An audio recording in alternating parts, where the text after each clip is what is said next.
Hey everyone, welcome back to another episode of the 3rd and 20 Dynasty Podcast. I'm JT, joined by Frank, Jake, Lounis, Season 2, Episode 49, and of course I return the week that Baker Mayfield gets traded. We are currently in a 3rd and 20. We just finished the startup for the second 3rd and 20 Dynasty League. My God, did that take forever. It was like almost 2 weeks worth of drafting. Yeah. I had just happened to take Matt Corral maybe like, I don't know, the night before Baker got traded because I thought that would be a good value play. It wasn't, but it sparked the debate in the chat. Like, what is Baker worth? Is Baker in the same tier as Sam Darnold? A lot of Baker stuff. So I'm just going to skim over the N'Keal Harry trade real quick and just go straight to Baker first and get that out of the way. Where would you guys rank Baker Mayfield? Because I think I was definitely near the top of where everyone was consensus wise. I think the problem I have with Baker Mayfield is that compared to a lot of the other quarterbacks, I might just rather the other quarterbacks simply due to risk. But at the same time, when we're comparing Baker Mayfield's upside to that of a lot of the similarly priced receivers and running backs around him right now, I do see the argument for Baker Mayfield, right? Because, I mean, let's just take his keep trade cut value in terms of this year's draft picks. I think I would draft Baker Mayfield at 201 or 202 pretty comfortably, right? Because the guys that I would usually take around there, David Bell, Trey McBride, in Superflex leagues, I do think that Baker Mayfield has way more upside than those players, and he has shown it before. And then once we start getting into the conversation of, okay, now he's in the Sam Darnold tier. I mean, you brought up the numbers in that second, 3rd, and 20 league chat that we were arguing.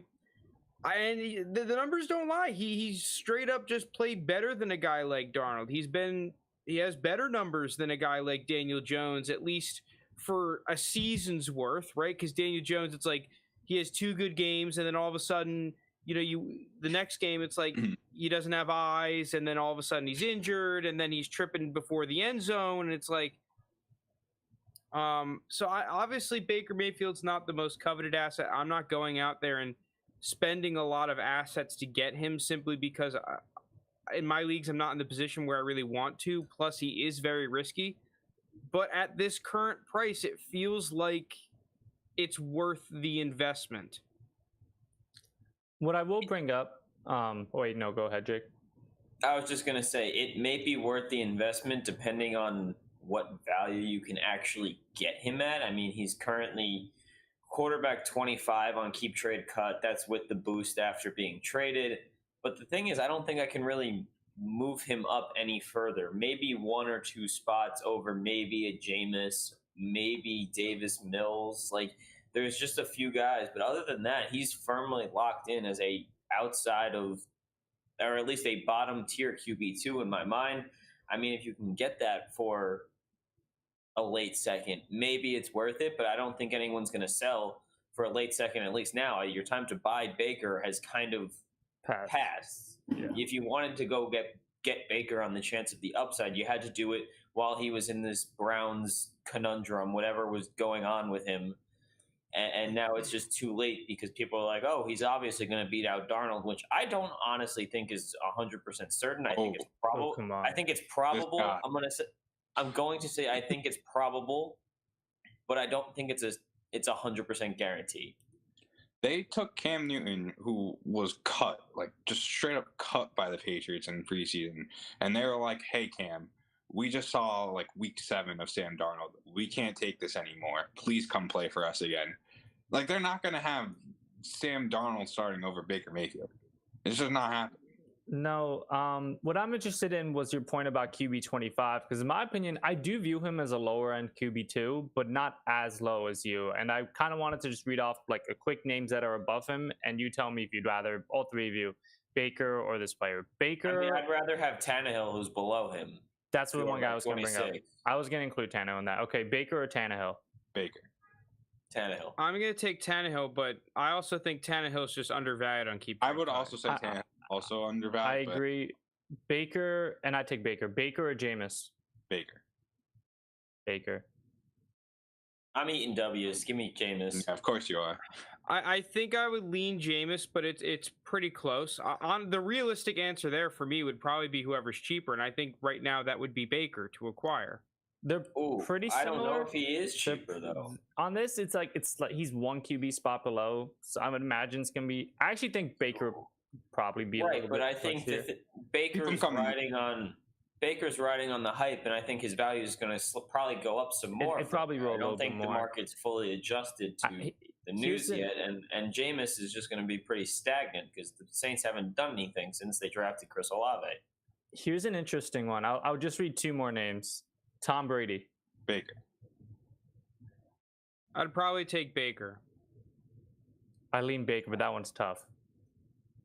The thing is, Brady is going to give you another QB1 season, borderline QB1 season, if not fully supplanted in QB1 for next season. But obviously, after that, I don't see him. I think this is it. I think this is his farewell tour, and I think this is finally when he says goodbye. With that being said, if I'm a contending team, I'm taking Brady every single time. That's fair. Just because, why not?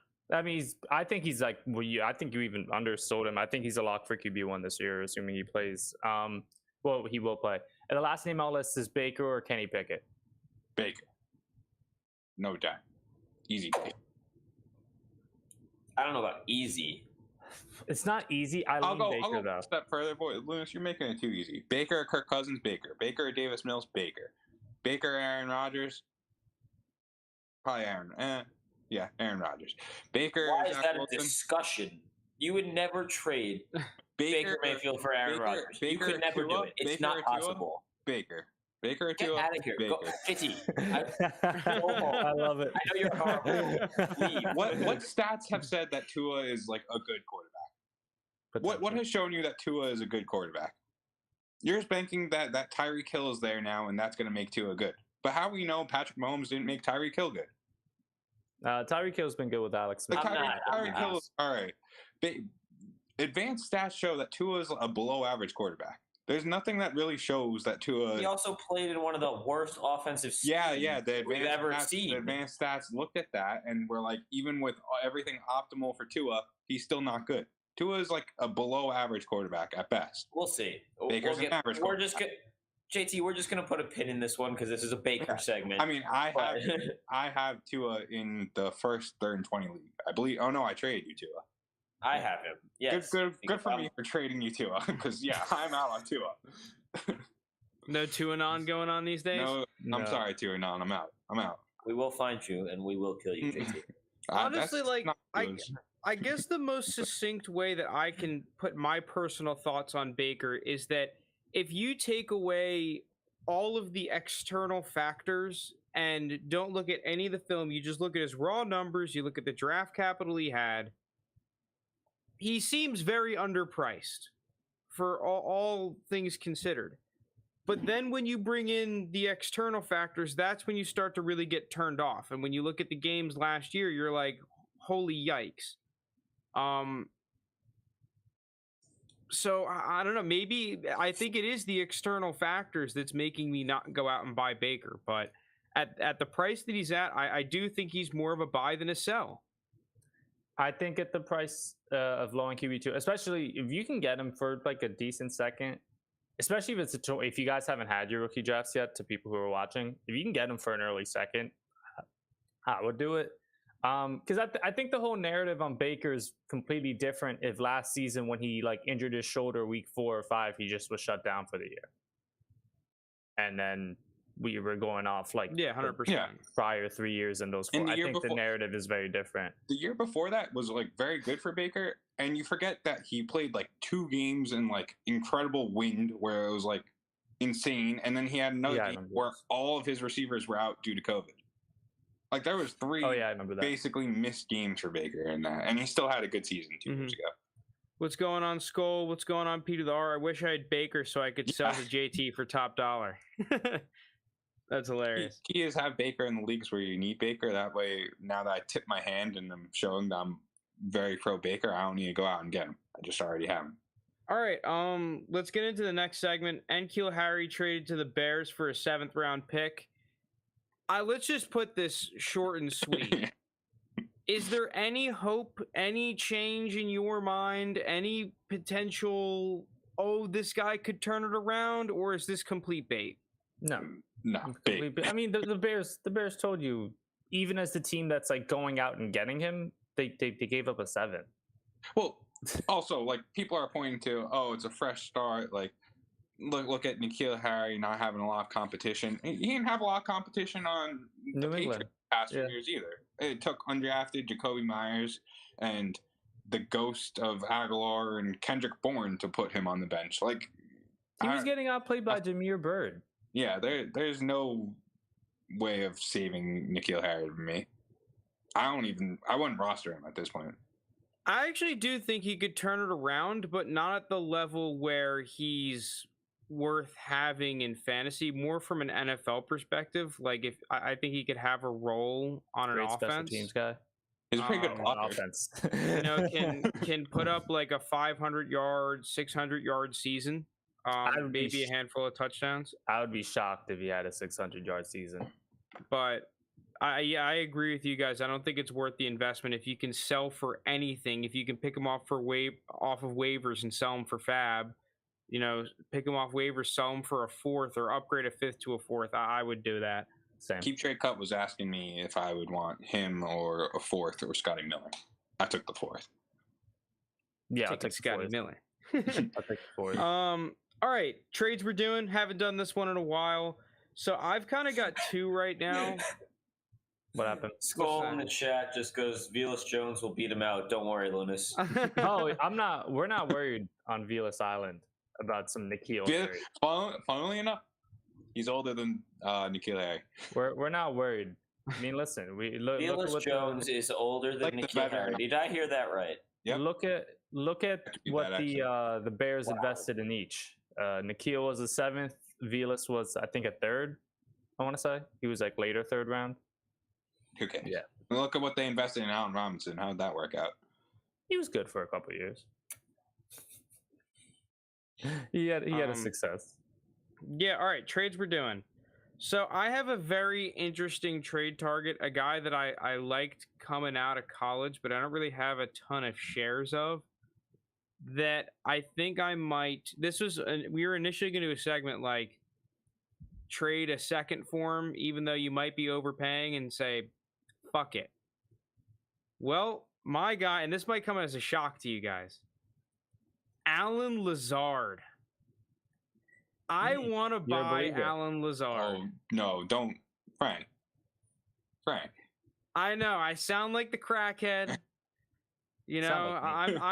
I'm that dude outside of 7-Eleven just heckling people, right?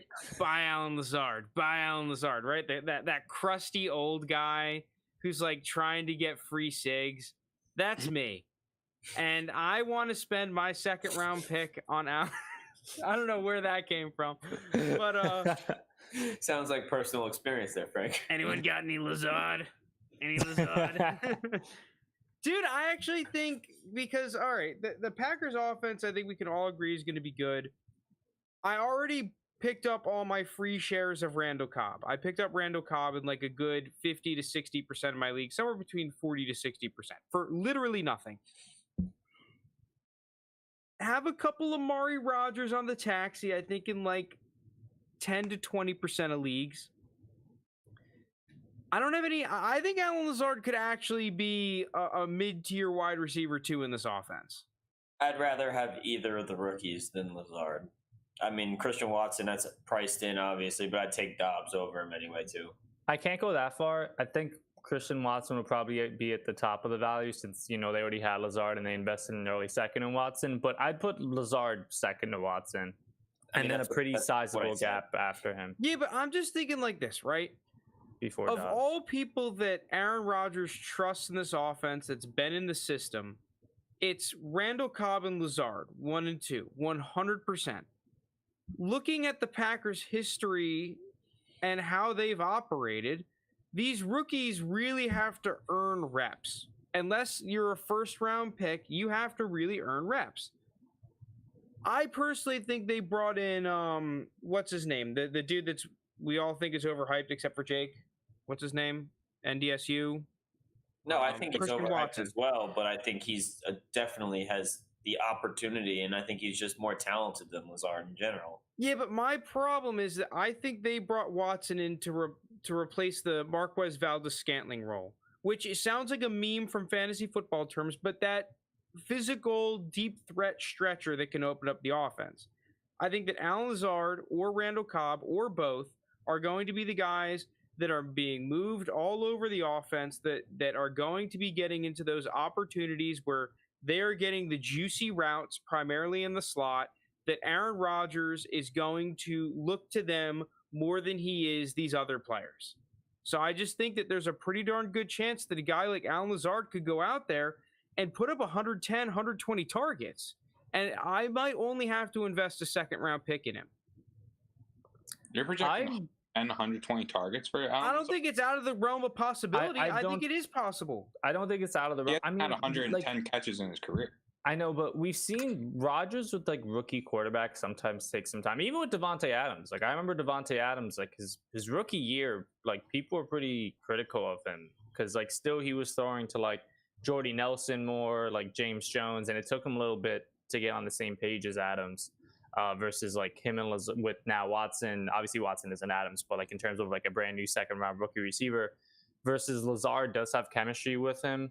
I like Lazard a lot in redraft leagues. I think he's like great value. In terms of dynasty, I guess it depends on what would you guys think is the price on him right now? Like what do you have to give up? I would look to pick him up for a second.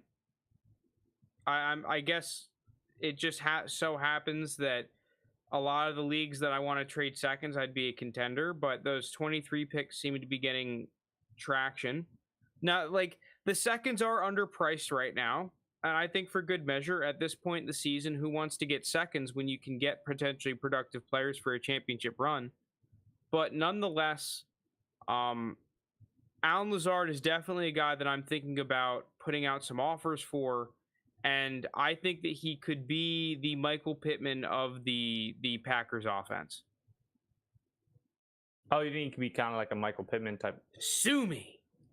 All right. I like Lazard generally. I think I'm probably the second highest on him on this pod. A late second, I'm 1,000% giving up for Lazard. Mid second for the 2023 draft, it's kind of tough for me. All right, it's definitely a risky buy. I'm not going to come out here and say that I think he's going to have I haven't done any of these trades yet, so I think he's going to have a good season though. So it's like if you get him now and traded him like I don't know, like mid-season or at the end of the season, I think you can kind of stonk him, but cuz I do think he'll have a pretty decent year, but if you plan on keeping him, it's tough. I guess it depends on what the second ends up being. All right, my next guy, I already bought one of him this offseason, maybe two. I know for sure one, but it could be two. I don't really remember. Might buy some more Scary Terry. Really depends on the roster of Scary Terry, because I think there are people like Lounis in our home league that definitely still value him as a low-end wide receiver one. So those types of people I might not trying to be trading for him. But to me, Scary Terry, I think people are completely forgetting that he could have a wide receiver 1 year. Everyone was expecting that last year. I actually think that there's a much better chance of what people were expecting last year to happen this year. And his price has gone down relatively significantly. Everyone's seeing that 27-year-old, that 27 next to his age in the Sleeper app and saying, oh, I don't want to pay this for a 27-year-old receiver. But to be completely honest, this isn't the right person to compare him to because he's not in a good enough of an offense. But I think it's a comparable buy to a guy like Stephon Diggs a couple years ago, a guy that has been productive, that everyone knows has the talent, that everyone has been saying in terms of receiver talent is a fringe top 10 level receiver in the NFL. If he can just stay healthy, can be in an offense that is not absolutely dog shit, I think that there's a pretty darn good chance that a guy like Scary Terry could have an extremely productive season this year. And he is being priced in the mid-20s right now. I mean, he went from like, oh, he's a top 15 receiver to being priced around a guy like Jerry Jeudy, who like is the definition of like a wide receiver too, who has not been productive whatsoever. I mean, JT, we can't hear you. Go ahead, Jake. All right. We're waiting, JT. Go ahead, Jake. I'll fill. So, do you know how many times Scary Terry has finished a wide receiver 2 in his career? I'm pretty sure it's 3. 1. He's never finished a wide receiver 1, and he's only finished wide receiver 2 once. And he's now, as you said, bring up the age. I don't love Carson Wentz as his quarterback. There's a lot of signs that are pointing to. Is this still going to be the best quarterback he's had in his career, though? It probably will, but I don't think this offense as a whole is going to put up very many points. Yeah, you are right. He hasn't. I mean, to be fair, last year he was wide receiver 25 in PPR, so I think it's cutting him a little bit short. You know, he put up 1,050 yards and 5 touchdowns. It's not like he had a horrible year. I think an underrated aspect of kind of what hurt him last year and what's in his favor this upcoming season is last season when Logan Thomas got injured, Curtis Samuel was hurt, Diami Brown didn't turn out kind of how people had hoped. Teams just started bracketing and double teaming Terry McLaurin on nearly every possession because he was kind of the only receiving threat in Washington. And I think them having to kind of stay honest now, or secondaries having to stay honest now against that offense, but you have Jahan Dotson on the other side, Logan Thomas is back, Curtis Samuel, if he can stay healthy, will be back. I think that'll benefit him, where he can see single coverage more often. Because he was doubled on like 90% of the time. Obviously, the other side of that is just there's more mouths to feed in this offense, whether that is Antonio Gibson out of the backfield, whether that's Logan Thomas, whether that's Curtis Samuel, whether that's Jahan Dotson. There's a lot of guys in this offense that are all going to require targets, and Terry's one of them. But yeah, dude, I'm looking at Diggs right now. Similarly, also only had one finish in his first 3 years as in the top 24 receivers. Yeah, the difference is that Diggs came into the league at 21, not 24. So, like, by the time, why does that matter? Because by the time he was Terry's age, he'd already had multiple wide receiver 1 finishes. That's the difference. Yeah, the first 3 years look very similar. But then Stephon Diggs had multiple wide receiver 1 seasons by the time he was the age Terry McLaurin is right now. Oh, I have to mute myself on this thing. I just think that if I could trade Terry McLaurin or Jerry Jeudy into Terry McLaurin, I would definitely do that, right? But if I'm looking at like Terry McLaurin versus the likes of like for example, Mike Evans, who is ranked like even a little bit lower than than Terry McLaurin, I think I'd rather just have Mike Evans. Mike Evans is going to put up a top 15 finish. Dude, I would easily Terry McLaurin. I'm taking over McLaurin Mike over Evans. You really? Yeah, that's I agree with you, JT. I think this year Mike Evans, I think he's in conversation for wide receiver 1 overall. He doesn't have AB there. He doesn't have Chris Godwin's going to be missing at least a small portion of the season. Like, it's going to be Mike Evans and Tom Brady for a little while, and I'm not one to bet against 7 Mike. weeks. That's a lot of weeks, Lounis. Yeah, that's but half the fantasy season.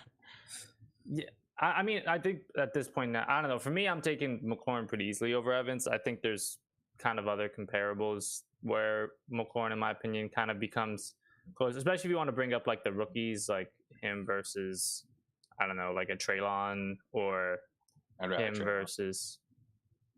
I think those two is close for me. Oh my God, keep Jay Cuts being annoying. I'm trying to see some of the receivers around him because he's right around a lot of those like right in guys. Front of Garrett Wilson, Bateman, Deontay Evans, Olave. Like, I mean, in front of, they're all essentially like within 100 of each other. It was about 3 that you said that I would rather have over McLaurin, and 3 that you said that I'd rather McLaurin. So it's like if we're looking in this tier of players that it really is just who do you like. I mean, there are going to be people that want Elijah Moore over Terry McLaurin. There are going to be people that want Marquise Brown, Jerry Jeudy, Treylon, Sutton, right? It's only really when you get down to probably like the Mike Williams, Mooney, Amon-Ra, Sky Moore, where I think most people would way rather have Scary Terry. But dude, I just think that Scary Terry is a good buy. I think that he's a lock for really nice production for the next 3 or 4 seasons, probably 3 seasons, I would say. I think he's a lock for being a top 20 receiver. I feel there's very little risk with Scary Terry. Yeah, I just think that he's a player that's going to age like fine wine. And the fact of the matter is, if I can pick him up for his current price, I will gladly do so. What's his current price? You're going to have to pay a first plus. I think I could get him for a single 23 first pretty darn easily. Based on that value, yeah. I think I might even be able to get a damn third back. If you're looking at where he's around guys like Garrett Wilson, Treylon. Those guys were like around like 105 in the 2022 draft. Yeah, but the thing that in the 2022 draft is pretty equivalent to a random 23 first. Is that there are people souring on Terry McLaurin. It's not like his stock is trending up. A guy like Bateman, everyone is going to expect that keep trade cut price, potentially even more for a guy like Bateman. His stock is only going up. And same thing with like all these rookies, right? You're not going to get a cheap price on these hyped rookies right now. It's just not going to happen. Terry McLaurin, on the other hand, his stock has gone down from last year. People do not like Carson Wentz. So I think of all the players in this tier of receivers, the one guy that I think I can consistently get a deal on is probably Terry McLaurin or Deontay Johnson, because it's a similar thing, right? Even Deontay, I think the people that have him absolutely love him. But the no Ben Roethlisberger, there might be some people souring and willing to part with him for slightly under this price. So that's one of the other reasons why I think, okay, yeah, on keep trade cut, he might look pretty expensive. I'm willing to test the market slightly under this value, and I don't think that it's impossible to get deals like that done. I'm with you on McLaurin. The prosecution rests its case. Are we going to move on to my guy? I love Scary Terry. I did trade him in my other league, though. Come on, Skull. What are we doing, man? And you'll take the second over the Lizard King. Me and Skull are not getting along this episode. I'm kind of on the same page with Skull here. I think we definitely are on the same page. All right, we good for me? Yeah, go ahead. All right, I don't think you guys are going to like either of them, but let's shoot. So the first one I'll start with, I'll go with Laviska Shenault off rip, right? Yep, see. Yikes. So the issue is, right, Laviska Shenault basically had the same season that he'd had as rookie season, which everyone considered to be a very good rookie season. Except the only difference is he didn't have any touchdowns last year. He had 5 touchdowns in his rookie season, didn't have any touchdowns last year. Obviously, I think he's scoring touchdowns. Now, the other part about it is, it was the Urban Meyer Jacksonville Jaguars for the start of the season, and then even throughout the rest of the year, this Jaguars offense was not very good. But somehow everyone's giving Trevor Lawrence the pass, right? And they're expecting Trevor Lawrence to be good. Well, if Trevor Lawrence is going to be good, why isn't Laviska Shenault going to be good? Like, because they invested a lot of fucking money in their wide receivers, not named him. Christian Kirk, like, they're different. You don't just pay a guy $85 million to ride the bench, Jimbo. Sure, ask the Patriots and Jonnu Smith how that's going. Right? Like, I do agree with JT. The follow the money isn't a great argument, but at the same time, I think Laviska Shenault is. I think he's cooked. He might be cooked. Dude, I watched those Jaguars games last year, and man, it was rough on the Laviska Shenault train. And he was someone that last year I took the bait. I didn't buy him in my leagues, but in terms of like rankings, I was like, yeah, I like Laviska Shenault at his price, and I look like a damn fool. He's 15th. I was a Jimbo. 15th in the league. Yards after catch. Yeah, when he catches it. yards after catch is a deceiving stat. Are we using catches? Are we using him not being able to catch the ball, Frank? You of all people? You of all people, Frank. Don't tell me. You can't catch the ball. You can't catch it. And Jake's out here pointing to the depth chart as if it's the ghost of Marvin Jones, Christian Kirk, who's like the third receiver. What would you pay for Visca? Well, he's currently right now he's worth less than an early third, allegedly. I would easily give up a third for Laviska Shenault. Would you give up a late second? Yes. Because that's probably what it would take to get him from someone who's held on to him. Because I think I'm not going to say it, but there's someone that people were always saying, oh, this could be the next, this guy's name. If you say Debo, you can just leave. I'm not saying it. It's Debo. You know who's the next Laviska Shenault? You know who's the next Laviska Shenault? Who? Treylon Burks. Duh. Give me both those guys so easily. You know what's funny about him using yards after catch ability as a pro for Shenault? What? He absolutely despises Kadarius Toney, who's like one of the best guys at that and one of the best young players in yards after catch in the league. Kadarius Toney just dances too much for me. It's just go off. He breaks everyone's ankles. No, it's the same thing with Jerry. You're gonna get me into old man JT here. It's the same thing with Jerry Jeudy and why they're worse than Jamar Chase. Like one's clear, concise, is efficient with his footwork. The other just takes a bunch of steps, and everyone's like, "Wow, look at him, such a good route runner." It's not how it works. It's not how NFL works. Remember when there were rumors of KC trading for Laviska? Well, they probably watched the same damn games I did.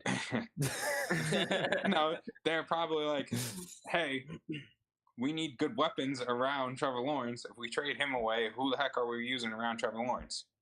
Yeah, I don't know. Earlier in the offseason, we had a segment. I was saying I want to sell Laviska Shenault for a second now. It was definitely in the peak of the mass offering. And dude, I would take a third for him. To be completely honest, I would take a third. If the Laviska Shenault's out there for thirds, I'm snatching Laviska Shenault. Similarly, this guy's also priced around the late second, early third, my next guy. And I think he's definitely in the higher end tight end 1 conversation. And by that, I mean like tight end 6, not tight end 1 overall. But Hunter Henry, right? People are not talking about this Mac Jones Patriots offense and what Hunter Henry can do for the team. He had 9 touchdowns last year, so people are going to be like, oh, touchdown regression, yeah. Well, Mac Jones only had 22 touchdowns last year. Are we going to act like Mac Jones, for starting 17 games, that's one of the worst in the league? Do we really think for a Mac rookie, Jones, 22 touchdowns is not bad at all? No, but we expect improvement, though, no? Oh, 100%. 17 games, 22 touchdowns. That's like one of the lowest in the league for games to touchdowns. I'm not going to. He also did have that one game where he passed the ball 3 times. Yeah, sure, but I mean. But he also had the game where he had like kind of evens it out, like that 4 touchdown first half on like 12 passes against the Jets. Yeah. So I'm just expecting more touchdowns from the Jets overall. But then, I mean, you look around and you look at who Hunter Henry's competing for targets with. You want your tight end to be in the top 2 for targets on the team, and I truly think that is the case for Hunter Henry. I mean, Jacoby Meyer will get some. They just got Devontae Parker. I'm sure he will get some. He will get into the pie a little bit, but. I think all in all, this is definitely something where an offense where Hunter Henry can be the alpha of the team. And what is the price point you're looking to pay for Hunter Henry? Again, a late second is above currently where he's ranked on Keep Trade Cut. I would definitely give up what I perceive to be a late second. I'd give a mid second for Hunter Henry. I just think in the terms of tight end, in the tight end world, right? There's the waste lords and everything. I think he's the one guy that I would rather have above all the other tight ends in that zone. The only 2 tight ends that I'm buying from that zone are Noah Fant and Hunter Henry. Noah Fant, I think, can ascend into the top 5 tight end stats, but isn't there yet. Hunter Henry, I think, is there at this point. Like, I think he can put up those kind of numbers at this point. I'm actually with you generally on Hunter Henry. I think for a mid-second, he's a pretty good buy. Would you rather have him or like someone like Gesicki? Hunter Henry. People are like, it's Jalen Waddle and Tyreek Hill there now. And I think I'm with you on. You've heard my thoughts on Tua. I think Tua's.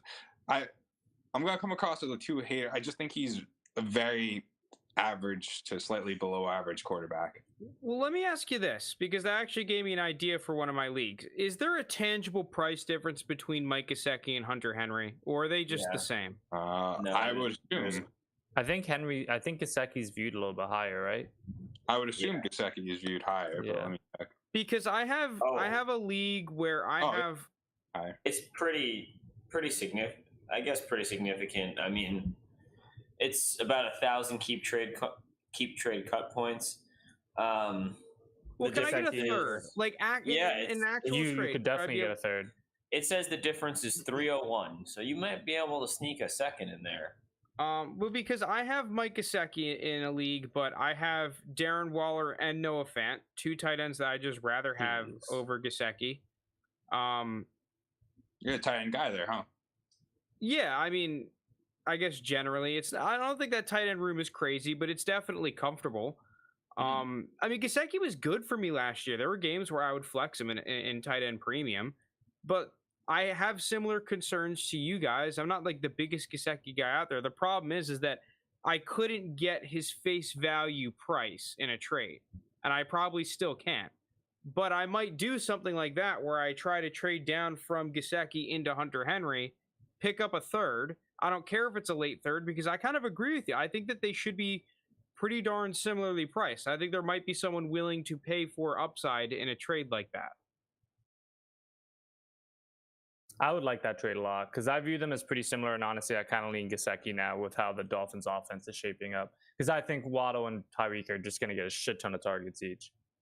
Well, all right. Seems like we actually finally kind of somewhat came to a consensus on one of those. All right, well, speaking of trade targets, this is something that I mean, I was going to have a conversation with you guys off air, but I was like, well, fuck it, we could just have the conversation on air. Why not? When in Rome. We have our orphan league. We took over. We tried to find a completely dog shit orphan team. For those who don't know, we found it. Yeah, we found one, and it's in a. I mean, we've done some good moves that I like, but it's essentially we have Kyle Pitts, Kyler Murray, a good slew of draft picks, not a ton, but we've got some pretty high valued first round picks now, and nothing. So I kind of wanted to pose the question to you guys for the second and third round picks that we have, which are almost guaranteed to be top two. That's literally guaranteed. Is there anyone that we should flip those picks for now? Any ideas? So you said top two picks it's a top two pick for each of the next two rookie drafts. Did I hear that right? Yeah, basically, right? So any third or second that we're trading, it's going to be 202 at worst. 2023, 201, 202 roughly, and 301, 302, and then same for 2024. I've been kind of against trading the 23 second just because it has that second next to it, even though we all know, and our league mates probably know, this is going to be a very high second round pick in a good draft class. I think we'd be better off holding on. I think also if you want to trade it, you're going to get way better value if you wait till around like next draft season. Once like people start like putting like where people are projected to go and they see, this first round's loaded. At 202, you're going to get a guy who majority of years would be a first round pick in rookie drafts. But that third round pick, is there someone we could flip that third into that then in the beginning / middle of the season, we can just flip for more? Oh, okay. Okay, so we're looking to just hold this guy for a little. We're looking for value, whether it's holding long-term, hold to flip, whatever. Well, I mean, Keys, Laviska Shenault, but if I had to pick other people, I mean, I think Jarvis Landry would be a good one. We already kind of did flip him. We have Jarvis Landry. Oh, we have him right now? I thought we flipped him. Yeah, we have Jarvis Landry. Okay. No, he's our only receiver we have. In terms of the pod, if we weren't on this team, Jarvis Landry is that kind of player that I'd be looking to make that move with. Going across, do you feel like wide receiver is the safest place to park it in? I don't really care the position. I'm just looking for someone that's undervalued. We swing out a running back, it could be huge, but then again, it could just tank us, you know? Like, I'm trying to look at who's like a third in terms of like I wouldn't spend it on like a Chase Edmonds or a Michael Carter or any of these guys. I just don't think they're good. And then same with like Ron. What about like some rookies? I mean, I guess people will be less likely to trade them, but I mean, like Wandale is only valued at like 2,400. We have Wanda. Do we? Yeah, we have Wandale. Look, we're taking our own advice, people. Yeah, but I like the thinking in that terms. I don't know. I mean, what about like a guy like Zamir White? I mean, he has 2 good games as a rookie running back. People are gonna just shoot him up the board. We've seen. So there's just no faith. I think an early 23 third or 23 fourth is probably a little expensive for Zamir White, considering, I mean, he's not even he's like a mid third, late third this year at best. So someone that I'm looking at is like an OBJ, where we know he's injured, and I think everyone knows he's injured, and it's just when does he come back kind of thing, and you could wait it out like that. Kenny Galladay, I think the price has definitely gone too low on him. Same with Curtis Samuel. We might have Curtis Samuel in that league. I'm not even going to check, but Rashad White and David Bell, I'm assuming no IDP. Come on, Robert Miller. Yeah. Do you think we look like IDP guys? I just don't think. Well, with the 201, we'd definitely be able to get Rashad White and Bell. I don't think we'd be able to get Rashad White and Bell with a 301. Yeah, definitely have to be someone that is looked slightly frowned upon. Yeah. I'm not. Do we try to shoot for Calvin Ridley? He's one of those guys where it's just you hold him because back. Right, if he comes back next year, I mean, his value is only going to go up. That's what Calvin Ridley, Robert Woods, OBJ, like these are all players that have been injured who have seen the price drop, which Michael Gallup hasn't really still seen yet. Like we haven't had that same thing with Michael Gallup, where I think when they come back, like, so Robert Woods, for example, right? Like he's got rookie Treylon Burks there, which could be annoying, but like there's a good chance that he's the actual alpha guy on that Titans offense, which it's not a great passing attack, but if he's the lead dog on that team, he's going to outproduce what he's currently valued at, which is mid to early third, I believe. Same thing with OBJ. I feel like he's very cheap for what OBJ is, especially with the name brand attached to it too. I don't know. Do you guys have any other thoughts? For a third, it's just weird because, and honestly, this is one of the most challenging parts of being a rebuilding team, and like a hardcore rebuilding team. I think a lot of people like to say like, oh yeah, I'm rebuilding. Meanwhile, you look at their team and they have, you know, with a couple of moves, a competing level roster, like right? They have like a couple like blue chip young prospects. Yeah, they have like, when I talk about, like, because we on our pod we have a clear distinct difference between, okay, you're a retooler versus you actually need to rebuild. Like we're in a hardcore rebuild. Like we need at least probably 2 years, unless we just get some massive hits late in the draft or something, to become a competitive team, and a competitive team that can actually win anything. And your draft picks, outside of when they're actually in the draft, are just undervalued because of the number that is associated with it. Because our 201, 202, people do realize that it's an early second, but it's just not worth trading. Because all the, like, especially for a 2023 early second, I honestly think that should be more priced towards the late first. So in terms of like actual players that we should be able to get, we should be able to get someone that's like pretty good. Meanwhile, the best player we could probably get with that pick is like,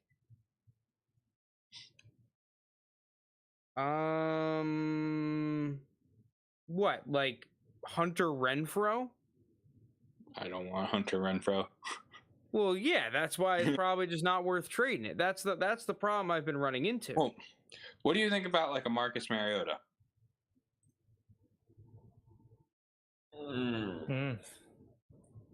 How do you guys feel about like?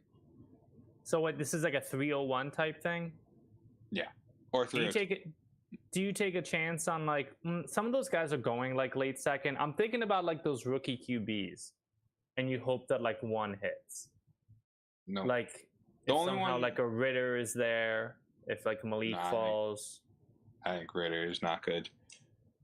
No, but I'm saying like at 301, it's like it's not a ton, but it's like if you get one of those and they start a couple games and look decent, then you just flip them for like a second. I think there's too much risk in Mariota. Marcus Mariota, I think he starts and looks good. He's definitely like we've seen Ryan Fitzpatrick, Taylor Heineke, other just startable quarterbacks go for seconds. And Marcus Mariota is someone that, if he's playing, can actually be a very fancy, relevant quarterback. Well, what about Noah Fant? I would totally do Noah Fant. I think we may have to give up more than that early third for Noah Fant, unfortunately. But would it though? Like, I feel like it's just everyone's soured on Noah Fant for. Yeah, but still, I think anyone who has him, they want. It doesn't have to be a good second at all, but they'll want a second. Like it can be like a 209 or something, but I think it'll have to be a second to get Fant, just because of the talent, and especially if they've held on to them since they've drafted them. It's tough to tell in that range. In that range, I was about to say realist. No way. There's a guy you could flip for a first in 1 year. I think there are interesting ones. I like. You look at some of the guys whose value has like plummeted due to injury. You guys brought up Odell. I thought that was relevant. If you look at, I don't know, maybe like a Kenny Galladay. What if you go for him? He comes back as the number one for the Giants. You know, like I think the Giants have talented receivers between like Tony, Wandale, Shepard, and them, but a lot of those guys, it's inconsistent. They're still super young. I think Galladay and like injured out of the lineup. I think Galladay is the one guy. Like he was healthy for most of the season last year. It's just a shit show on offense. Like he comes out and has like a decent season. Has like 1,000 yards and like 7 touchdowns. You could probably flip him because he's still only 27 years old. I want to say, or 28. You could probably flip him for a contender for like the decent draft capital the next year, like a 23 second. I would be looking at like a move like that, like because the guys who like aren't out of their prime fully, but like got injured and just plummeted in value. So I think Odell is a good one. I think Galladay is a good one. Guys like that. Yeah. Anything else we want to add to this? I don't know. It's just tough to find someone. I would pull the trigger on Kenny Galladay, Robert Woods, OBJ. Robert Woods, yeah. Noah Fant. I would say Marcus Mariota. I think I'm in the minority in that regard. Who else do we talk about? I would say Laviska Shenault, Jarvis Landry. We already have Jarvis in this league, though. Yeah. All right, I'm just going to move us along, though. Dude, freaking Christian Kirk, man. He's a tough one. I love Christian Kirk at his price, honestly. I've hated Christian Kirk, but damn, like, I think him and Michael Gallup are the two insanely good buys in Dynasty right now. See, my issue with Michael Gallup is it just hasn't reflected like it has with the OBJ and Robert Woods and everything. Like, he had a serious injury, and it's going to take time to ramp back up from that injury. I know, but the difference between him and like those guys is he's few years younger. I think Gallup's still only like what, he's 24 or 25. Yeah, but I mean, just look he's 26, I think. Just look at he turned 26 now. Yeah, like he's not the same age as Cortland Sutton. It took Cortland Sutton a little while to get back up to that's fair his speed. Yeah, but I mean, there's a huge I'm with you on Gallup though. I'm a huge Gallup fan. I've been a fan of him. Yeah, well, I just think Cortland Sutton's a better receiver in general, but All right, whatever. That's different discussion. Yeah, different discussion for a different. Well, actually, we're going to talk about Cortland. So, Robert Miller brought up D-Hop. D-Hop's interesting. I don't think you get him for an early third, though. Probably not. Yeah, Not a third. The second's probably too much. He's apparently worth 2022's 202. I'm not giving 201 in 2023 for Diop. We trade away Diop also. it'll probably in the 2022 draft, probably like a 204, 205, maybe. I don't know, but somewhere there. It's not. You're not going to get him for a third, though. All right, let's get into the main segment. I'm struggling to size this. Hold on, give me a second. Oh, here we go. We are getting into undervalued, overvalued. We're actually making our way through all the divisions pretty quickly, more quickly than it feels like. We're on the AFC West. Yep.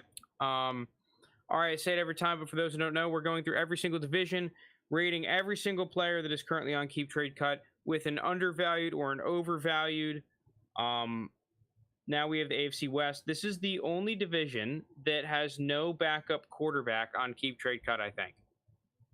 And probably the division with the best starting quarterbacks. Rightfully so. I mean, these guys, there's no competition. Like Derek Carr is right outside the QB1, but it's almost all QB1s. You want to know what we should do for our Orphan League? We should just pick up the backup quarterbacks on all these damn teams because they have some good teams around them. Like, oh yeah, yeah, wouldn't be opposed to that. I do think we have a decent amount of just random backup quarterbacks on the team already.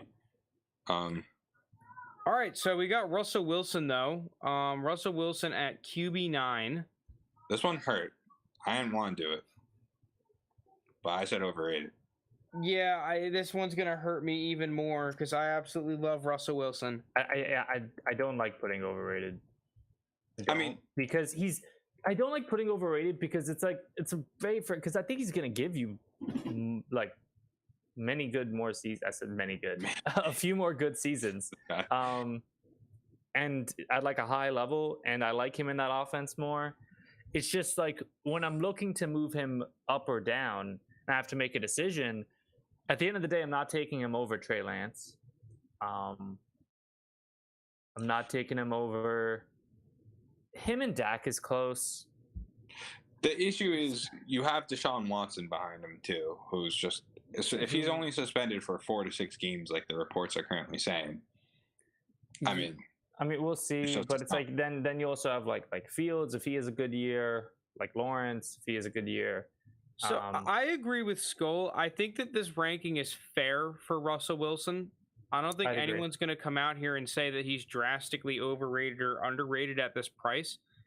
I think the biggest problem that I have is that 2 years ago, right, 3 years ago, Russell Wilson was the same damn price he is now. To me, that just doesn't make sense. And I think that this is going to be a little bit of the tipping point where after this year, we could start to see some major shade going in his direction for the age factor. I have Russell Wilson in a bunch of leagues because, like I said, I drafted him in a ton in the second. So I'm not necessarily looking to sell Russell Wilson on these contending teams. But if you were to ask me, would I rather buy him at the QB9 price or sell him at the QB9 price, I'm probably hitting the sell button. Yeah. Agreed. No, I get that. But I think it's fair ranking. Next guy. This one is hilarious because I don't understand why he's QB3. And like kind of noticeably different than just like 100-something points is, it's more than just a slight variance from Justin Herbert. Yeah. Which, I mean, had we not done our startup like 2 weeks ago, I would have been like, there's no way people actually think Patrick Mahomes is a third quarterback, but Jake got Patrick Mahomes at 103. And the other two were Josh Allen and Justin Herbert above him. So I guess 103 really was the best pick. You just get whichever one's left out of them. That's what my thought process was I'll take whoever. Yeah, we tried tricking you into picking a different pick. I gave you no. Only you tried, JT. I gave an actual answer. Frank, maybe people are souring on Mahomes because of the rough start to last year. but I actually think it showed a lot of maturity out of Mahomes and a lot of growth of him as a quarterback. And we've definitely seen growth in his ability to really be like, what's the word for it? Like not a game manager, but like just smart with the football. Stop. Yeah, just smart with the foot. Yeah, exactly. Take what's in front. Take what the defense gives you. Like, it doesn't. Every play doesn't have to be the home run ball for him. So I think that we could definitely see a Mahomes where we get a really nice balance between the Mahomes plays and the I'm just gonna take what the defense gives me, be a smart quarterback. He's gotten tremendously better at reading defenses. Like, I just think end all be all, Mahomes is good. He's the safest player in all of fantasy football. Yes, agreed. Yeah. Now this is where it gets interesting, right? Because realistically, I would have said I have Justin Herbert as my number 2 quarterback, but I have Mahomes at 1 and Josh Allen at 3. And so, wow, JT, you're a coward. Why am I a coward? Because I'm the only one saying Herbert as a U. I've traded Herbert away in leagues. Like, I'm not. I like Herbert a lot. I have him as quarterback too. I mean, to start, I'd rather have both Herbert and Mahomes over Josh Allen. Oh God, Lounis, no. Yes. Different discussion. But anyway, Josh Allen's the QB1 that these two are behind. I'm saying I'd rather have both of them over Josh Allen. Yeah, I actually just switched my O to a U on Herbert for this reason. Initially, I was thinking, if Mahomes is under Herbert, that means that Herbert is overvalued. But I actually think that that's a bad way to think of the scenario. I think the fact of the matter is that the price that you're most likely getting Herbert for in drafts, and if you can acquire him at this keep trade cut price, will probably pay off in the long run. Now, then again, you probably just have to do a massive overpay to acquire him, which is the issue. But I really don't think that Justin Herbert is an overvalued player. He's the type of dude that you want as your quarterback to build around in Dynasty. So I actually, I think he's fairly valued, whereas Mahomes is just straight up undervalued. I have him as QB2. Well, actually, I have him and Mahomes kind of tied for QB1. I understand the case for Herbert over Mahomes. I think people are down on Mahomes too because wide receiver corpse. That's fair. Oh, losing Tyreek Hill and Kelsey getting older. Don't sleep on my guy Sky Moore. Yeah, Kelsey's still there, and I mean, the prospects of Sky Moore, Justin Ross, Juju, Marquez Valdes-Scantling, like that's actually a very good wide receiver room. I take it over most wide receiver rooms, to be honest. I mean, the Bengals I'd rather have, the Vikings I'd rather have, Jets and Dolphins, and then after that, you're kind of losing me. I don't think I'd have many other. Broncos, maybe. Eagles. Dallas Goedert, Devontae Smith, AJ Brown. It's good. I might take the Chiefs. I'll take the Eagles. You have like 4 or 5 quality receivers on this team. It's not like they're scrub. Yeah, I think that's the difference, and I actually like it for the Chiefs because the Chiefs' problem, to me, in these playoff runs has been the fact that guys like Mecole Hardman and the other randos that they had, like Byron Pringle and them, weren't good enough.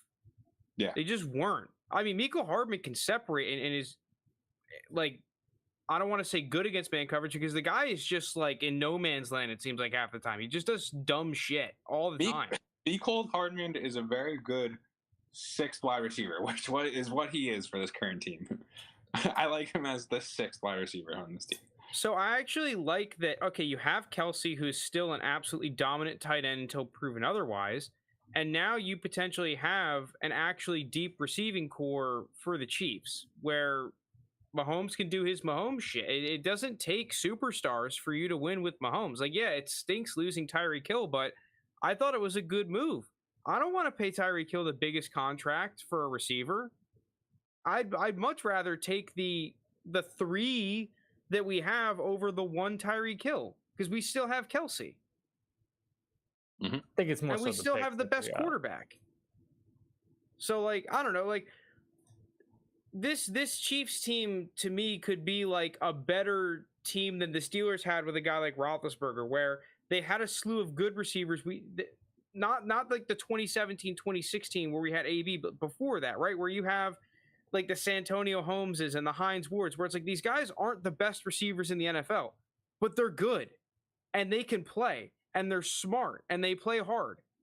That to me is what the Chiefs have, and that's a winning team. I have some more takes about them when we get to them, so I'll just save them for then. Moving on though, Derek Carr, I have overrated. I think this is the easiest overrated that we've gone through so far. I love Derek Carr. I've like again another dude that I like. Lappy's in the chat. We drafted him in our startup a couple years ago in like the 8th or 9th or 10th round, and he was a fantastic pick there. Last year as well was going very cheap, but now the hype has gotten completely out of control. I think Derek Carr is a good player, but I there's just a way better chance of him going down in value than up from here. So I just would rather probably pivot. Like, I mean, this is going to be a take that not a lot of people agree with, but I would love to pivot from Derek Carr to Jameis Winston and pocket the difference. I don't hate that. I'm not going to lie. That far down, I don't know if I'd go, but I'm with you on everything else with Derek Carr. I'm not going to I just don't think I'm as high on Jameis as you two are. You know, I'm worried about Juju and rookie wide receiver. I do like Sky, but still a rookie. I have takes for that for when we get to the Chiefs wide receivers. All right, on to the running backs here. This one I didn't want to do it, but I did. I don't want to do it either. Am I the only one with balls? It's an interesting way of putting it. I thought this was a Javonte podcast. You can't put this guy. We are, and we love the Javonte Williams talent, but running back 4 is absolutely asinine. Yeah. I don't give a fuck. I'm sorry. Yes. It's just way too Yes, high. Frank. You guys are cowards. If you can get that price. Who's your RB2 and RB3 for both of you? Swift, Breece Hall. Sure. I'd take either of those guys over Javonte Williams. I'd like Breece Hall a lot. I like Swift. How big is it? I don't know. I view a lot of those guys in the same tier, but I have no problem moving up. Melvin Gordon is this backfield is going to look exactly the same as Melvin it did Gordon last for year. one season is what's making you have like the dynasty shelf ranking. life of a running back is about 5 years. If you're going to tell me you're going to waste 2 of those on a split with Melvin Gordon and still price the shelf life is based on how many carries you're getting per year.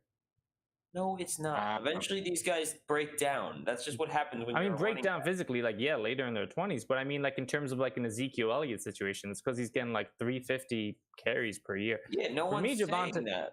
But the difference is Zeke had those seasons where he was the best running back in football, and he was getting fed as such. Javonte Williams is priced pretty much just absurd. Yeah, but neither Swift for what he's going to get. Neither Swift is going to score more points than him. Breece Hall is going to score more fantasy points than him. Neither Swift or Hall have had either of those seasons though yet. So you want to know why I was gonna put an O, but then I put a U. You want to know why? No, let's just move on. All right, let's move on. No. All right, I know exactly why, and it's because I'm not making the same mistake that I did with Jonathan Taylor, a dude that I absolutely adored and loved in rookie drafts, pounded the table for, and when he reached that top 5 price, what I thought was prematurely on this segment last year said he was overrated. I'm not making that mistake again. Yeah, the problem, I respect that, but the problem is I just have the running backs that I do love more than him. Dude, he's too talented. He's going to have so many scoring opportunities in that offense now with Russell Wilson. They're going to be such a I think he's going to finish with double-digit touchdowns. Most years, if he's healthy every year with Russell Wilson, I love the situation. I think he's good for 10 to 12 touchdowns a year. It's going to be a much higher scoring offense, by the way, than Swift be and honest, Brees probably not. Hall's offense. Jake was quick to say, like, if you could sell him that for that price. Like, if I have Javonte, I'm probably not. If I have Javonte, I'm treating him as RB2. If you could pivot into, obviously, down to Swift, I mean, that's not a big change, but I mean, you could probably pivot up. Is Swift not above him right now? Oh, Swift is above him. Sorry, but if you could pivot down into Christian McCaffrey plus, yeah, but once again, I think that the problem I don't want to fall into is just because someone else is lower than him on keep trade cut doesn't mean that this player still can't be undervalued, right? I think that's more of a testament to Christian McCaffrey being undervalued than Javonte actually being overvalued. I mean, the pivot down was Javonte. I was just using McCaffrey as an example. And if you could do that, it's a good move. You're right. The pivot move down with Javonte is into like Saquon. There's sure. Down. Done. Which, if you want to talk about I think Saquon's a more talented running back. You want to know what your actual pivot is? What? Elijah Mitchell. No. Oh, that's not a pivot. That's a whole new route. Because guess what? What are you going from Javonte to Saquon? You're getting a second? Guess what I'm getting from going from Javonte into Elijah Mitchell? 2 firsts. What up? Yeah, but if I'm doing that kind of pivot, I'd rather just pivot to an older, established running back in the likes of Leonard Fournette, James Conner. No, I like Elijah Mitchell. I think you're still getting. I think that works too, dude. If you're getting that much draft capital, I agree. Yeah, because I mean, isn't that where Elijah Mitchell's ranked? Okay, Leonard Fournette is like 100 points ahead. James Conner's 200 points behind. Yeah, because like, I'd rather pivot to Zeke instead of Elijah Mitchell if I'm doing that. I don't think you're getting 2 firsts on top, but you're probably getting first plus. The thing is, you're not getting any 23s, but I think that there might be some people that are trying to win the championship in the offseason. You get a 24-25. You may have to give like a second back or something. Yeah, but I think I don't know, but I think it could be possible. Okay, that's fair. You're getting sadness if you're pivoting from Javonte to Elijah Mitchell, Frank. Yeah, Elijah Mitchell's just not the guy that I would go to if I was doing it. All right. Move on to Kansas City running backs. Yeah. I have a feeling I'm going to align with Lounis on this. Look at that. Is it across the board? Is it across the board? Give it to us, Frank.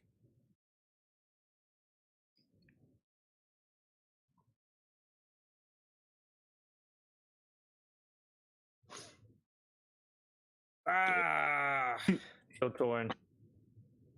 Yeah, he's undervalued.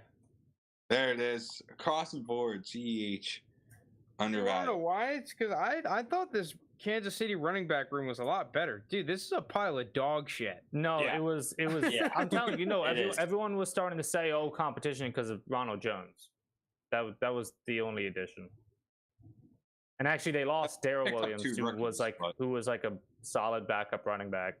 And now they have Ronald. Well, I actually don't hate Ronald. You on Jerrion Ely. I think this dude could start taking snaps over this pile of trash. Yeah. Give me McKinnon at pretty much. Like the same I hate that I'm agreeing with Lounis, but I think McKinnon's the guy of any of these guys that could challenge. McKinnon's cooked. This dude's cooked. No, McKinnon can actually be an effective receiving back, so I think he could play like a James White. Jerrion Ely is actually someone that I would want to have on my roster, and at the price he's at, that's not like really reflecting that. So that's where I'd say he's undervalued.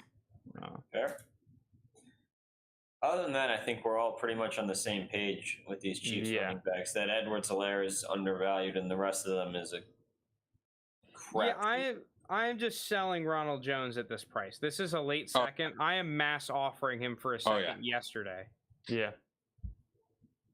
There's eternal optimism on Ronald Jones, and he just hasn't proven to show otherwise. And I don't really see how he's doing it now. So, all right, Austin Eckler. This is probably one of the other easiest O's Jake that and I have.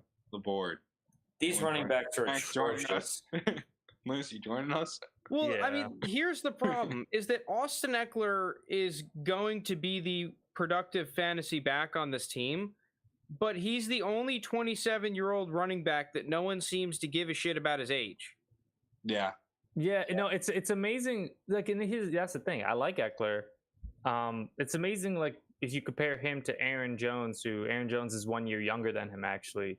Like the perception on each and the ranking on each. Aaron Jones at like 22, and Eckler at RB8. But I agree. I'm not an I think AJ Dillon's okay, but I think you're going to see similar scoring from both of them. And that's what I'm saying. Yeah. Higher. Yeah, I mean, on top of the fact that let's not forget that this is the team with the coach that said that the running game is only there to be a threat of the run. So it's like, so little tidbits. I took Baker to win Comeback Player of the Year. I took Brandon Staley to win Head Coach of the Year. That's fair. As my guy. I trust this team, and I agree with him. The running game is just there to scare you. This is a passing team. All right, the Raiders. What do we got here? I want to see. I'm looking it up on the interwebs. What is the rushing attempts per game from the Chargers? They're 23rd in the league with 25 a game last year. So yeah, you're getting a bottom 10 rushing attempts. I'd assume again. Probably it might be worse, honestly. Nothing's really changed. Yeah, I mean, I assumed that they were going to be there, but just wanted to fact check. Mm-hmm. Okay, the Raiders. Jake, can you give us the Raiders thing again? No, sorry, it's a one-time thing. The people want it. No. I knew how this was going to go. I knew exactly how this was going to go. We got Frank saying Josh Jacobs is underrated, the lone soldier out here. Lounis and Jake on the Zamir White train. Yeah. I'm pretty sure all of us across the board saying, oh, Kenyon Drake overrated.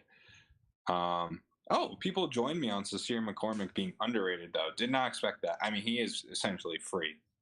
I think I picked him That's up. part of it. Our league. Yeah. And then Amir Abdullah, whatever. Oh, he's 293.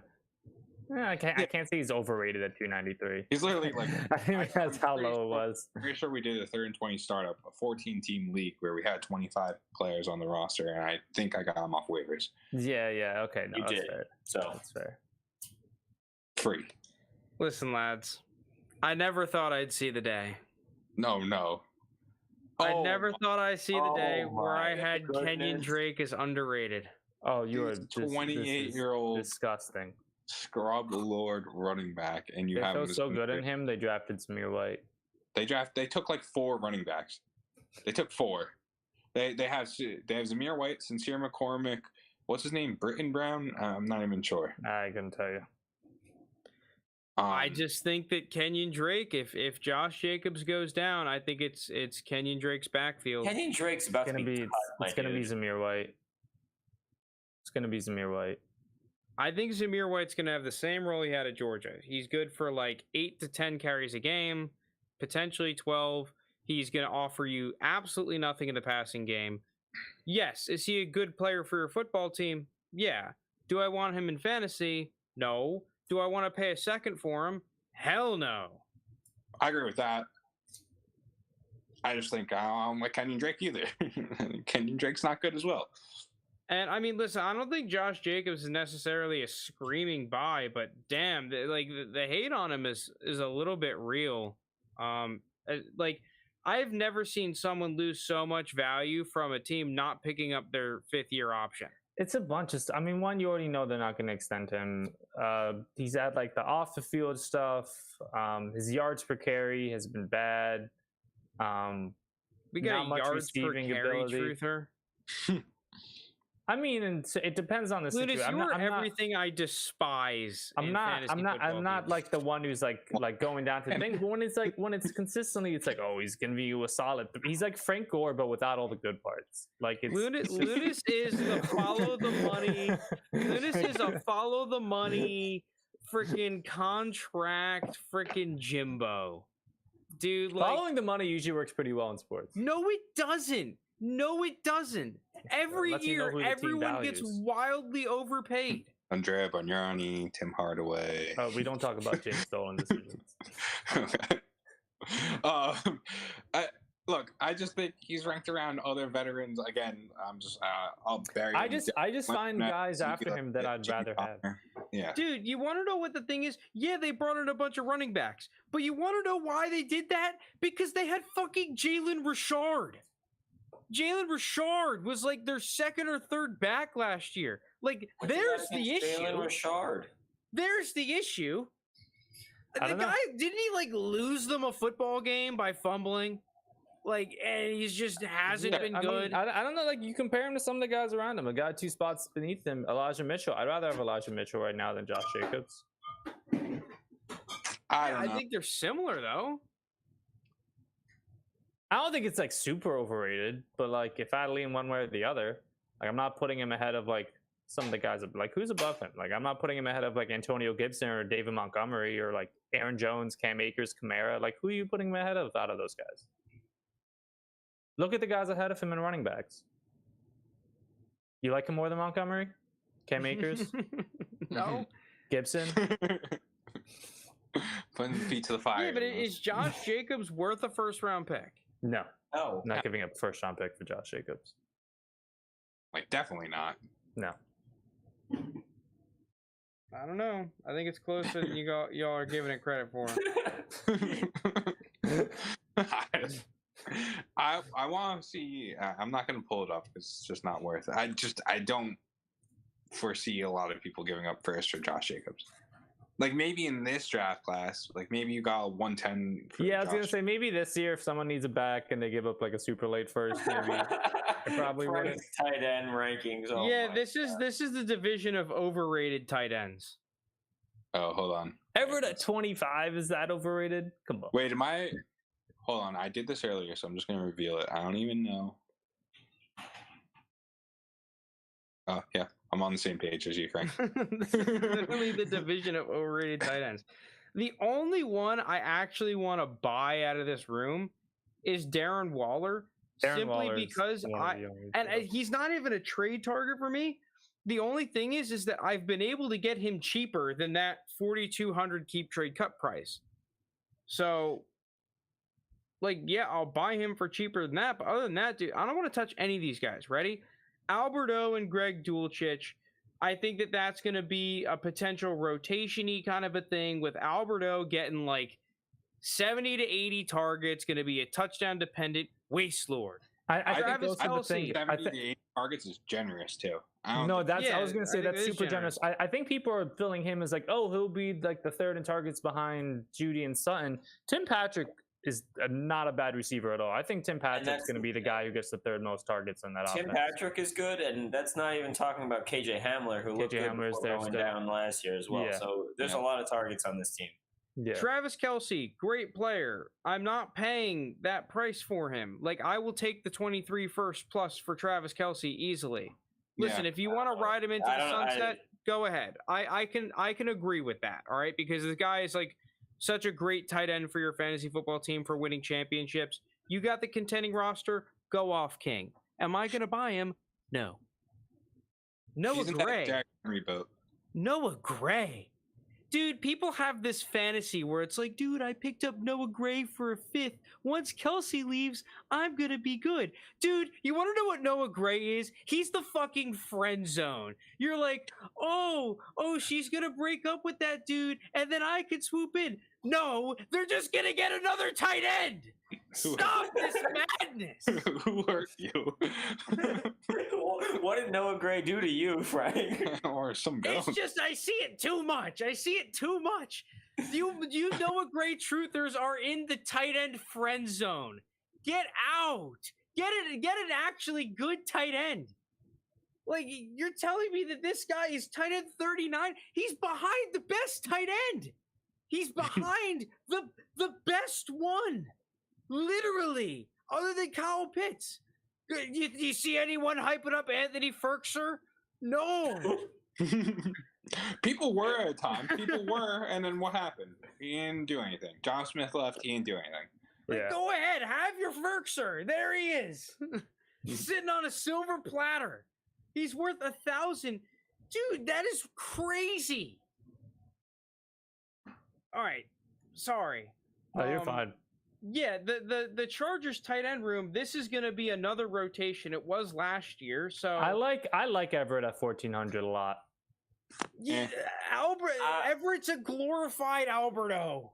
And Yeah, I think but he's ranked worse. 10 spots behind him. He's half like They're the almost, same player. Gerald for half Everett's the the same cost. thing every year. Gerald Everett goes to a new spot. Oh, look at him. He's at the top of the depth chart. Underperformed. Hold on. Oh, look at him. He goes to the top of the depth chart in a good offense.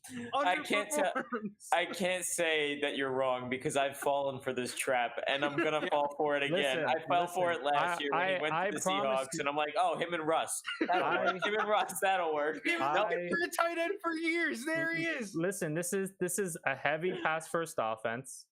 Yeah, Herbert slinging it. He made Jared Cook have some productive games. At 1,400, Jared Cook was good. I think Everett can fill that role just as well. I'll put your guys' feet to the fire right now. I have Gerald Everett in our home league. I'll trade you Gerald Everett for his keep trade cut price. Whatever. 1,400. Just What is draft that? an offer, just whatever it is. If it's fair, you'll trade him. Yeah, I don't really have thirds. Wait, what league is this? the home league. I don't have picks anymore, but we could try to figure out a player swap. I will definitely buy him at that price. Like, Yeah, I would all stick right, to it. hold on, players. Let's see. Just pulling. If you want to pull up Frank on the screen, I mean, I will just right away. You could have Gerald Everett for that price. So I Lunas guess be like, he the just signed a value- new contract. I gotta get I him. guess he is equivalent to nearly exactly 307 in this draft in 2022. If I had 307, I would give that to you. I'm looking for. Okay, what's he like? 1,400 or something? 1447. Okay, I'm gonna just start rifling off players around here. Lunas, do you have Dobbs, Devontae Parker, Kyron Williams, Devin Duvernay, Jacoby Brissett? I'll give you Kyron Williams, sure. JT, let me Yeah. look through the roster. I'll hit you post pod. We might get that done tonight. No, let's do it right on the pod. Right on the pod, Lune. I'm okay. I'll pull Make up it my happen sleep. on the pod. Right now, I'm looking. Do you have Chuba Hubbard? No. I do have Chuba Hubbard. Okay, I'll give you Gerald Everett right now for Chuba Hubbard. It's interesting. Is he still the McCaffrey handcuffs? Did they add another running back? They They did. probably- They added the dude that was Donta Foreman. Oh yeah. Is he over Hubbard? I mean, that He remains might. to be seen. Yeah, who knows? I would assume yes, but Lunas, why don't you pull up over the cap and just take the one with the higher salary cap? That would be Wait, what do you say? Oh, the one with the higher salary cap. That actually would be a pretty good tell. I think I'll do that Hubbard. Oh my God! Yo, Listen to this clown. I think I'd probably do that Hubbard versus Everett trade. Let me just double check to make sure he's not the top handcuff. But if he's not, I'll do that trade. All right, let's go to the Raiders. This is actually only people of tight ends that I'd probably want in this division. Not obviously Kelsey, I would want. But then again, it's like I don't really want to buy any of these guys at their current price. I do kind of agree with Skull Dynasty, Foster Moreau in case Waller goes down. But we did see that last year, and he was only like semi-productive. So like I used to be a Foster Moreau guy, but to me, he had his chance and kind of squandered it. I'm really not sure he's worth a roster spot at this point. Jacob Hollister, no. I don't think he's worth a roster spot. Like Darren Waller, I think is fairly valued, but I think there's a darn good chance that his value is not worth a first round pick next year. Yeah, agreed. Darren Waller, you don't think is going to be worth the first season from now? Dude, he was, I don't know. He's not the alpha. He was on good this when team. he played. He's not the alpha. It's Devontae Adams. I'm just not buying him at this price. If it's slightly lower, yeah, I'll buy it. Like if I can, because I was able to get him at like an Elijah Mitchell price or a Josh Jacobs kind of price, right? No, that's- They're fine, worth the upside. That right under a first round pick essentially. In tight end premium, I'll still take the chances.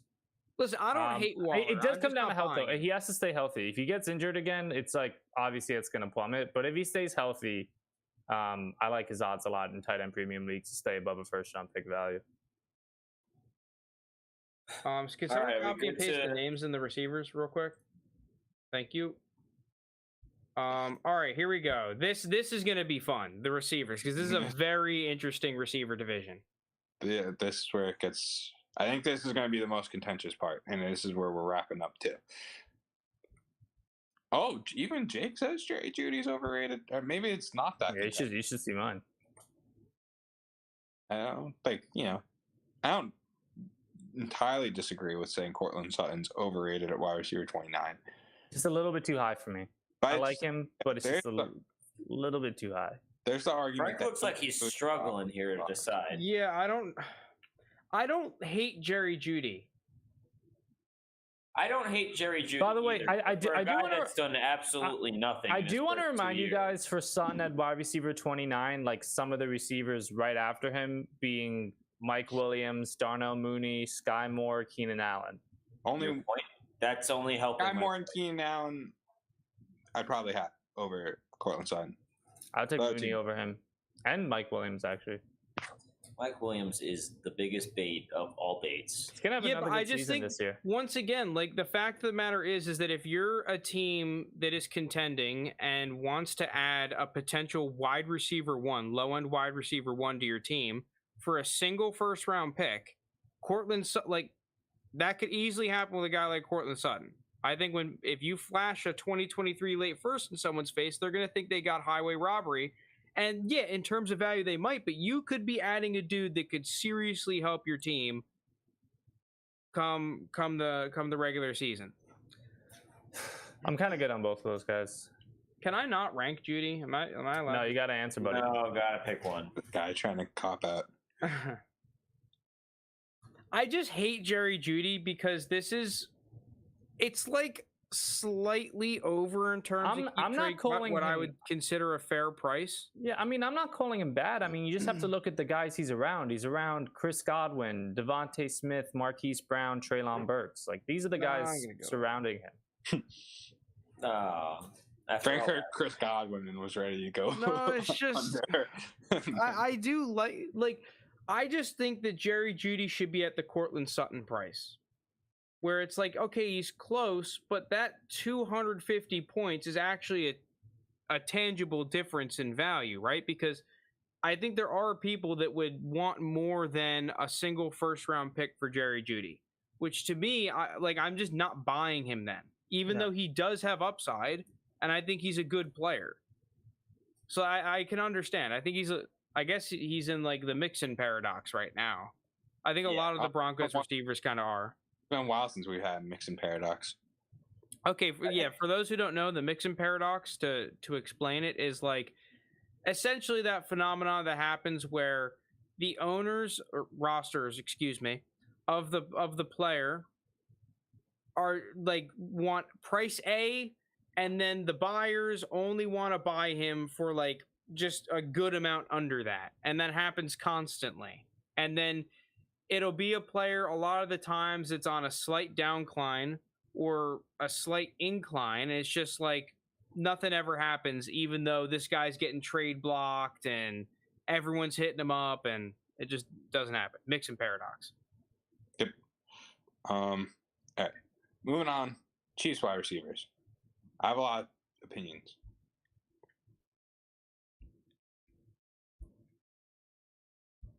Okay.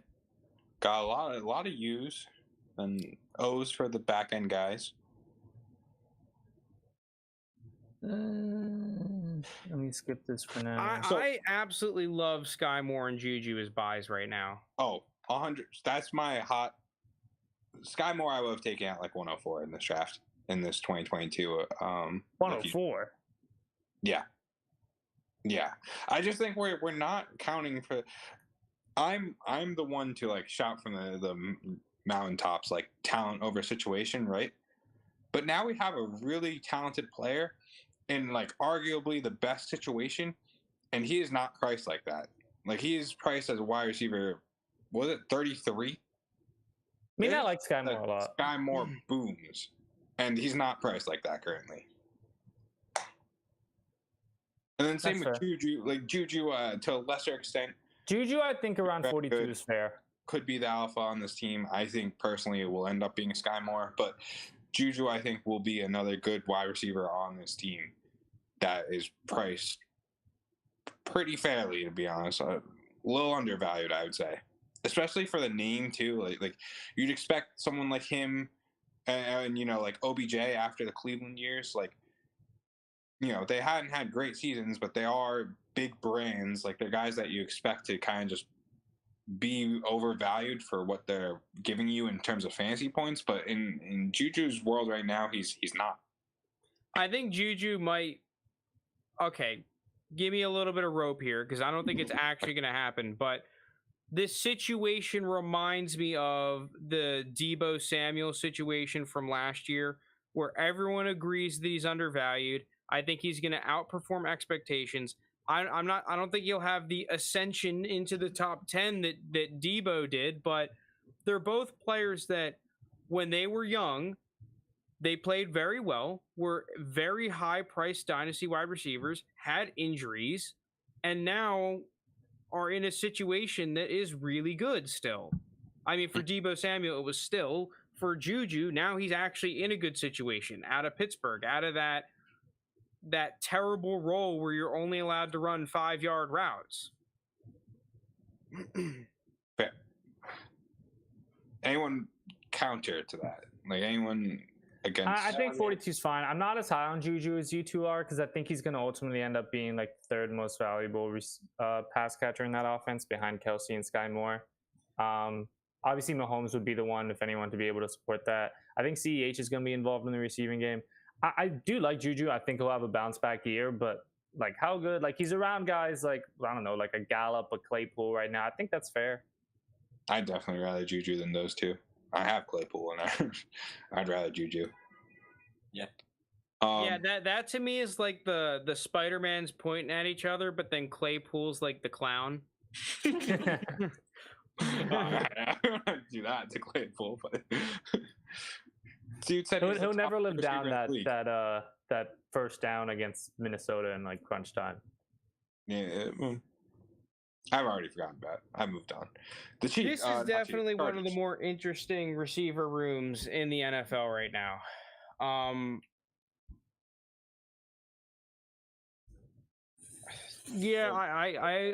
on JT's page here. I think we're all on the same page. I'm torn on Josh. I think 30 is fair for Mike Williams. It's just if I had to move up or down, I'm moving him down. No, that's overrated for Mike Williams. I've had this Mike Williams debate so many times. I'm done with it. What are you gonna do when he comes back next year and is like wide receiver like 16?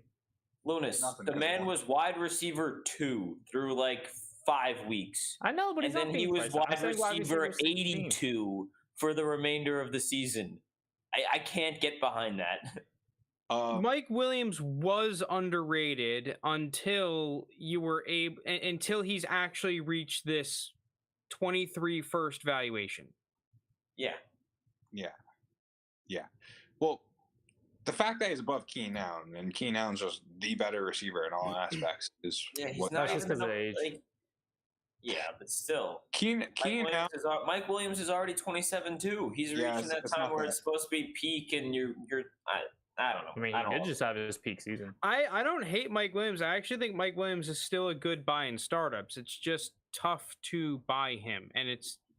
I agree. I think he's a fine play. He's better in startups than he is to trade for. I'm probably not trading for him at that, but startups, I like him. I almost took Keenan Allen to lead the league in receiving yards this year.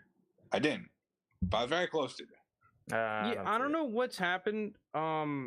Keenan Allen was someone that I was trying to sell for a 23 first or a 24 first earlier in the offseason. I wasn't able to get that. So the fact that he's not worth a first round pick, I think it's fine. Like he's on. I think that in terms of like a player, right? This is kind of similar to Kelsey like a year or two ago, where it's like, you're investing in a depreciating asset, but this dude is one of the top players of position. Not as much as Kelsey was, but fact of the matter is he's probably just worth a random late first. Fair. I'm looking at like Keenan Allen compared to Stephon Diggs. I just think they should be closer. Maybe that's a hot take. I don't know. That is a little bit of a hot take.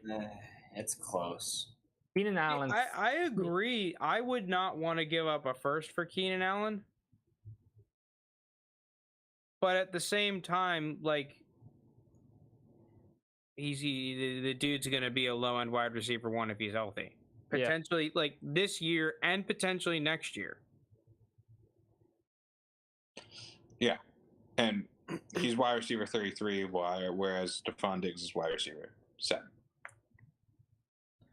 Josh Palmer, some of these other guys, Josh Palmer, Jake, and Loon have the underrated tag on. I don't hate Josh Palmer. 66 is a little bit low. I think I still like him overall. Yeah, I mean, it's fair. With Keenan Allen aging and the Mike Williams injury history, I think there's just both of their injury history now. A possibility that he is not the number 1 guy there, obviously, but he takes on a bigger role. And I like what I saw out of him as a rookie. I liked him coming out of the draft. So at 66, it's a little too low for me. I just think there's so many avenues where you could replace a player like Josh Palmer that it's just... We haven't really been able to fully see him yet. Your hope is that he kind of Gabriel Davis's his way. You're not going to get the breakout this year, but third year is probably your target. So I think this year, though, you'll get a much better idea of who he is. You will, and if we see another repeat of last year, which probably around 300 yards, a couple touchdowns, you're not looking good. But if he jumps up to 600 yards and a few more touchdowns, then you're like, okay. Or he just plays well in the games that if Keenan Allen and Mike Williams misses a week, and he steps in and plays well.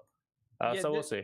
The thing is that Josh Palmer is a guy that earlier in the offseason and earlier in the season, Mass offered him for a second and actually worked. I think the ship has sailed, unfortunately.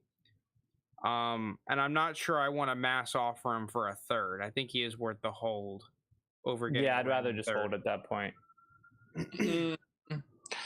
Yeah, there's probably not a lot of players in the third. I think there's a lot of players around his value, though, that I would rather have than him. I can agree with that. And then now we've got Raiders. I want to hear Jake do it again. Why? No, just because it's funny.